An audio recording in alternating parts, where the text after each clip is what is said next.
Առաջի հարցը վարչապետի թեկնածուի հետ կապված մենք ասել ենք, որ կներկայացնենք քաղաքական կուսակցության, քաղաքական ուժի ստեղծման հայտարարության ժամանակ եւ վստահեցնում ենք մեր հասարակությանը, որ թեկնածուն կլինի ընդունելի եւ շատերը բոլորը կհավանեն նրա թեկնածությունը։ Երկրորդ հարցը մենք հայտարարել ենք ուժերի հետ նախընտրական որևէ միավորման, ձեր թվարկած ուժերի հետ միավորման չգնալու մասին, բայց չենք ասել, որ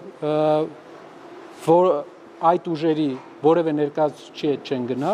այսինքն ինչպես հայտարարել ենք միշտ, յուրաքանչյուր պրոֆեսիոնալ,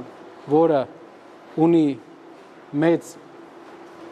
փորձ եւ մաքուր ձեռքեր, կարող է մեզ միանալ եւ շարժվենք առաջ իրար հետ։ Տվյալ ձեր նշած իրավիճակը այս պահին չկա, բայց մենք պատրաստ ենք շատ ուժերի հետ, շատ թիմերի հետ աշխատել, գնալ առաջ եւ տեսնել, եթե կան պրոֆեսիոնալներ, իրենց ներգրավել մեր թիմ։ Իհարկե երկու նախապայմանով, ինչը ես ասեցի։